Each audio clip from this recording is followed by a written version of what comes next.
അപ്പോൾ ഒരു get ready with me ആയാലോ. ഇന്ന് എൻ്റെ ബർത്ത്ഡേ ആണ്, March 4.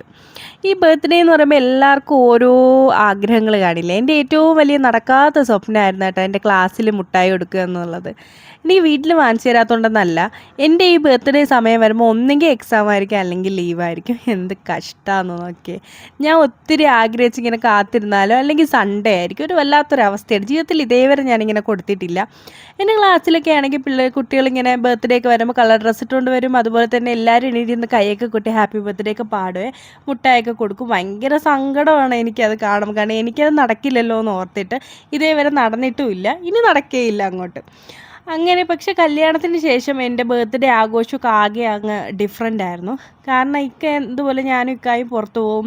സൺഡേ ആണെങ്കിൽ ഞങ്ങൾ ഫുള്ള് പുറത്തായിരിക്കും, പുറത്തുനിന്ന് ഫുഡും കാര്യങ്ങളും. കാരണം പിന്നെ സൺഡേ അല്ലാന്നുണ്ടെങ്കിൽ ഈവനിങ് വരാൻ വേണ്ടി വെയിറ്റ് ചെയ്യും. വന്നതിന് ശേഷം നമ്മളൊരു കേക്ക് വാങ്ങിച്ചുകൊണ്ട് എൻ്റെ വീട്ടിൽ നേരെ പോകും.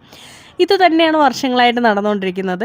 കൂട്ടത്തിൽ എനിക്കൊക്കെ ഗിഫ്റ്റ് തരും, പുതിയ ഡ്രസ്സ് വാങ്ങിച്ചു തരും. ഇങ്ങനെ തന്നെ നടക്കുന്നത് അതൊരു സന്തോഷം തന്നെയാണ്. എന്നാലും ഞാൻ ചില സമയത്തൊക്കെ ഇങ്ങനെ ആലോചിക്കും കേട്ടോ, എന്നാലും എൻ്റെ ബർത്ത്ഡേ മാത്രം എന്താ ഇങ്ങനെ ലീവുള്ള ദിവസം വരുന്നതെന്ന് ഓർത്ത് എനിക്ക് ഭയങ്കര സങ്കടമാണ്. അപ്പോഴേ ഇന്ന് ഞാൻ ഇത് പുറത്ത് പോകാൻ എൻ്റെ വീട്ടിൽ ഇതുപോലെ പോകാൻ വേണ്ടി ഇറങ്ങിയാണ്. അപ്പോൾ എനിക്ക് ഇന്നൊക്കെ ഗിഫ്റ്റ് തന്നേന്ന് പറഞ്ഞാൽ എൻ്റെ നോസ് പിന്ന് വലുതാണ്, അതുകൊണ്ട് ഒരു ചെറിയ നോസ് പിന്ന് എനിക്ക് വാങ്ങിച്ചു തന്നു. അതുപോലെ ഒരു കുഞ്ഞ് ചെയിനും വാങ്ങിച്ചു തന്നു. എനിക്ക് ഒരുപാട് സന്തോഷമായി. നല്ല രസമില്ലേ കാണാനായിട്ട്. അപ്പോൾ നിങ്ങൾക്ക് ഇന്നത്തെ വീഡിയോ ഇഷ്ടപ്പെട്ടു. ഇത്രയേ ഉള്ളൂ കേട്ടോ ഫൈനൽ ലുക്ക്. അപ്പോൾ വീഡിയോ ഇഷ്ടമെങ്കിൽ ലൈക്കും ചെയ്ത് ചാനൽ ഒന്ന് സബ്സ്ക്രൈബ് ചെയ്ത് സപ്പോർട്ട് ചെയ്യണേ. ബൈ.